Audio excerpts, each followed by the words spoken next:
এতিয়া BS6 বনাটো pending খতম হৈছে। এইটো চাবি, এইটো সাইডটো চাবি, এইটো সাইড চাবি, পুরা একদম পুরা মিলিছে। এইটো কান চাবি পুরা একদম ফিনিশিং আছে, অলপ বি রাফ নাই।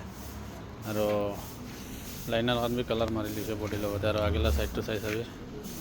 আৰু ইঞ্জিনলা সামানটো সব ফিটিং হৈছে এতিয়া। এইটো কান বি সব মডিফাই হৈছে এইটো কান। আৰু ৰেডিয়েটাৰ এটা কন্ডেন্সাৰ এইটো হালিব, এইটো কানটো হৈ যায় এতিয়া।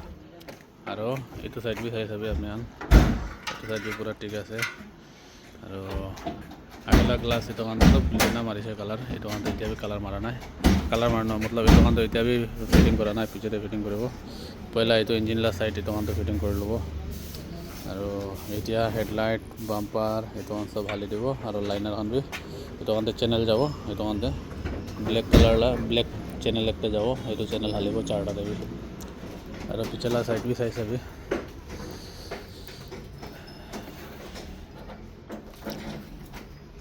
তো আৰু বনেট চাবি, বনেট বি পুৰা একদম ফিনিশিং হৈছে বনেট। আৰু আপনি আনকে সেইটো ভিডিঅ' চাই কেনে কেনেকৈ লাগিছে, ভাল লাগিছে বলে তো শ্বেয়াৰ কৰি দিবি সব মানুহ। আৰু ফুল ভিডিঅ'টো মই লাষ্টে আপলোড কৰিব। এতিয়া ছোটো ছোটো পাৰ্টখন আপলোড কৰিব। তো এতিয়া ফিটিং কৰি আছে, ফিটিং হোৱাৰ পিছতে একেলগতে পুৰা ভিডিঅ' হালিব।